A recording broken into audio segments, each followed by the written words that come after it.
cambiamo, let's switch to English, because right now I would like to invite on board Joaquim Bretcha, who is the president of ESOMAR. Vorrei invitare Mr. Joaquim Bretcha, presidente di ESOMAR. Entonces, vamos a platicar en español. Vamos a hablar en español. Okay, muy bien. Joaquim, what is your topic today? What are you going to cover and share among the attendees? Okay, don't panic. My Catalan accent in English is quite strong, so you will follow it. I will cover a bit of the vision we have, okay? But before that, cerco un centro di gravità permanente che non mi faccia mai cambiare l'idea sulle cose e sulla gente. Sono venuto qui a dire a Franco questo è impossibile oggi. E perché è impossibile? And now I switch to English. È impossibile perché... Oh, excuse me. Invento l'italiano, è per questo che non sono confortabile. Why is it possible? Let me share with you some ideas about the data revolution. And data revolution means that our societies, our lives, have completely changed thanks to the digitization of our societies, of our lives. Today, we can know, as professionals, we have larger capabilities than ever. We can know what people think, do, view, purchase, exchange, like. And this gives us, as professionals, an immense capability of doing so many things that we could not ever imagine before. So many things that in a market valued at $80 billion, global market of opinion and social research and data analytics, industry valued at $80 billion throughout the world. This is a huge market, but today, due to the digitization of our societies, due to our capabilities, this market has immensely shifted and is constantly shifting the ad spend on methodology. Today, globally, 49% of the spend on methodology is due to data analytics. It means that primary data, the data that we get from people asking directly, interacting directly with people, is decreasing. It means that this shift, this constant change and accelerated change has attracted new players in our industry. This change has attracted new financially led players. Today we think of the big groups that command our industry. They are owned by big capital companies. This is an immense change in the way we understand our profession and the way we measure our profession. But it's not the only one. There are some other changes. For instance, today we think that everything is easily available. We think that all data today can be easily collected, treated, matched, and we get to conclusions very easily. And reality says it is not. Today, new players are coming to understand the consumer. The heart of the understanding of consumer and customer is no longer a monopoly of traditional market researchers. Traditional market researchers, we are no longer the gatekeeper of information in companies and institutions. Today, new people with new backgrounds, new skills, new visions are also understanding consumer and customers. This is the reason why when I have become president this year of ESOMAR, my motto is building bridges between people, practices, and regions. And this is the bridge we have to build. The bridge we have to build between practices, because we have one single objective, which is to understand people. It doesn't matter where it comes from. We have to be more methodology agnostic, and we have to merge all the possibilities we have to understand what people do. Because we live in a very accelerated moment of change. And when change is so accelerated, it really impacts the way we are. It impacts our identity. Some years ago, I had the chance of having a very nice conversation with one of the most prominent French philosophers, and I would say European philosophers, André Comte-Sponville. We were talking about change and identity. And I asked him, how can a society, how can an institution, an organization, how can I as a person adapt to such a fast changing environment? How can I adapt to change? And his response was, what you have to do is to identify who you are. What are the values, the key principles that define you? Have them clear, reinforce them, make them stronger, and get rid of the rest and embrace change. Identify, strengthen what you have as your key pillars, and get rid of the rest and embrace change. If today we are changing our identity as community, and you ask me which are the two main things I would keep, these are the ones. It is the honest willingness to understand people and ethics. The honest willingness to understand people, the human centricity, our human-centrical vision that we have in our profession, and ethics. And let me focus on ethics. Let me focus on ethics because today we live in a sort of new religion, which is technology. We all think that technology can do everything. We have this new religion that makes us think that if we do not invest in technology, we are out of the market. And it can be certainly true. It can be certainly true. But let me reinforce one message. Technology is not neutral. Technology is not neutral. Technology is a reflection of the principles, of the values, of the preferences, of the interests of its creator. It's not neutral. And we as professionals, as Matteo was saying this morning in the first speech, we have a responsibility as professionals, as an institutions.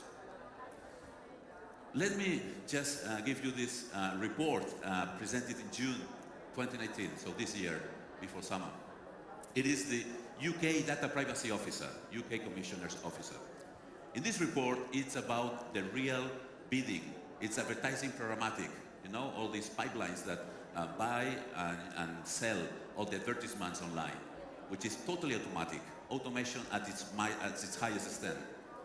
So this report says that this information commissioner is deeply concerned that the creation and sharing of personal data profiles about people to the scale we've seen feels disproportionate, intrusive, and unfair, particularly when people are often unaware this is happening. This is very serious, and we as professionals, we as institutions, ESOMAR, Assirm, we have a long-standing record of being very well organized and self-organized to treat with ethics the personal data, collect it and treat it. We have a long-standing record that we want to keep, and we want to keep this bar high because we as profession, we cannot be confused with these other pipelines that are being created in the advertising world. Because otherwise, the legislator will really get to us. In this regard, I would like to talk a bit about ESOMAR. I like to say that ESOMAR has three main pillars. One is content, the other one is the networking and business platform worldwide. And the third one is our industry advocacy. We are lobbying, we are advocating for the industry. Last week, for instance, our legal affairs and professional standards committees were in Brussels meeting with high officials of the European Union to defend our code of lines, our code of guide, to influence on the new artificial intelligence trade law that will be coming. Or for instance, we have defended the social media listening. You Italians that work on social media listening, if the drafted law was about to be approved, would mean that you had seen disappear your practice. And thanks to ESOMAR, we could teach the legislator why we are using it, how we are using it, and we could defend this practice. And many other aspects.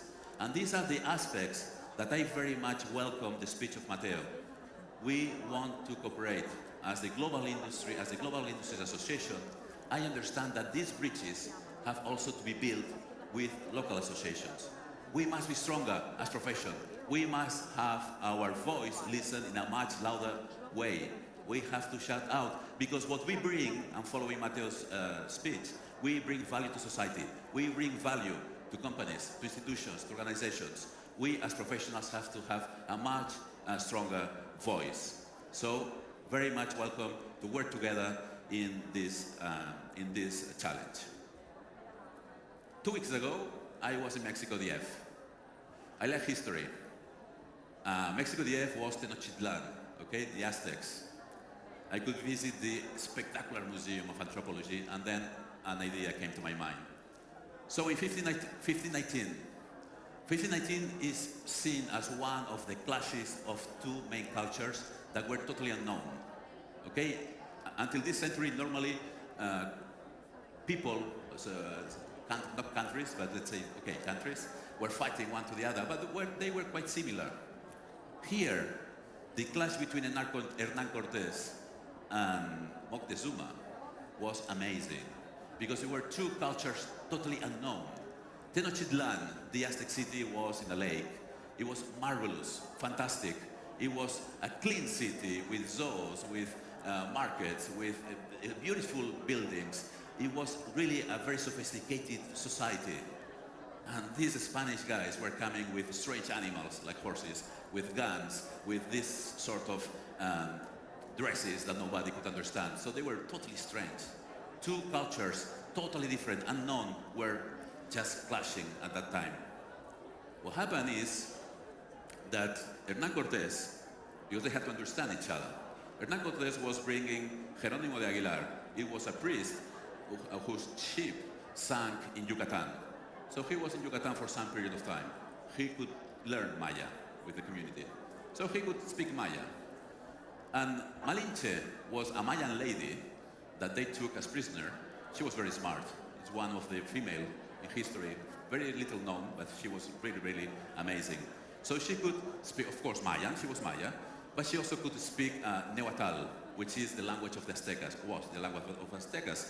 So these two leaders met using Jerónimo Aguilar, moving or translating from Castilian to Maya, and from Maya, Malinche translated to as Natual. They were translating words. So when Moctezuma, the big king, the powerful king of the Aztecas, said, "This is your city, you can take it," he was saying, "Do not dare to do anything, because I am so powerful that I will crush you." Because the Aztecas and the king, the majestic language was always the contrary. So if he was saying, "I am weak," he was saying, "I'm strong." If he was saying, "I'm not loved," he was saying, I'm very much loved. It was the other way around. It was a kind of play that they had for the king. What happened here is that the translation chain only translated words. And Hernán Cortés understood, yes, this city is mine. I will conquer it. When he was saying the contrary, "Do not dare to do anything, because I will crush you." So translation was only for words, not for the culture, not for the meaning, not for the understanding, the deep meaning of the language. What do we have today? Today we have two worlds. We have one world that comes from the more traditional research, 100 years of heritage, understanding the consumer, understanding the domain, understanding the markets, understanding the categories. A huge, very profound meaning, understanding of the consumer and its categories and its behavior. And we have another world, which is the world of data. Aseptic data, big lakes of data, and people analyzing data and trying to run correlations and causations and trying to make sense of that data. What do I understand that we need today? We need translators of culture. We need people, professionals like you, with this heritage of 100 years of very good quality of work and métier, to translate all this new environment, this new context, to the capabilities we have with the new data that we have in our hands. This can be, I believe, it can be a very, very nice professional career for many of the present people in this audience. These translators are the ones that need to help or must help companies, institutions to answer the right questions. And believe me, in a market of 1.3 trillion US dollars, like the market of the global advertising and marketing industry, there are many, many questions to be asked. Many questions to be properly asked if the question is right. So translators, you have an excellent opportunity to shine in this new market. We like to say that we live in the fourth industrial revolution. it's quite common to say that we are in the fourth industrial revolution. Let me just go back to the first. In the first industrial revolution, I say that there were two main principles. One was the conceptual frame, the concept, that was led by Adam Smith and its Wealth of Nations. And the other one is the technology. And the technology was the steam machine. The energy was the steam power. That was the power that drove the first industrial revolution. Today, in the fourth industrial revolution, that completely changed the way we create, we share, we expand, or indeed, we evaporate value. Today, the fourth industrial revolution, I believe that we need two main principles. The concept frame has to be the human centricity, and the technology, the power, is data. Now think about yourself. Who are we? We are professionals that have outstand. We have outstand for 100 years in human centricity. We have always been interested in understanding people. We are human centrics. And we, as professionals, we are the ones that know how to treat data, how to process data, how to make sense of data, how to manage data. So I hope you will agree with me that we, market researchers, insights professionals, we are at the best position to lead this new fourth revolution. Grazie. Thank you very much, Joaquim. Thank you very much indeed. But before you leave the stage, I have a question for you. Would you like to come to me with me? Una domanda. Yes, exactly. Una pregunta. Sì. How do end clients adapt to this kind of strong and difficult revolution? Good question. So let me go back to one report that was released this year by ESOMAR, which name is How to Demonstrate the Return on Investment of Insights for End Clients, End Users. So end clients, which are the ones that really steer the industry, because they are the ones that invest money in different places, so they are the ones that really move industry to one place or to another. This is why they are so important in this chain, and they have such a responsibility. And talking about ethics, they have this responsibility of curating the industry health and good management of everything. So end clients first have to understand this context.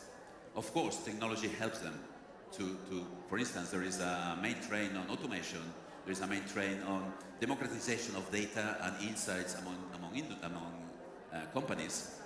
So one of the things that the report says is that professionals of insights at end clients, you need to be the consultants, you need to be ahead of the change, you need to be the ones that people in your company, no matter the size of the company, you are the ones that are perceived as the ones that have the questions before the answers. Sorry, we have the answers before the questions. And that you contribute to the different people in the company to really adapt to this so fast changing period.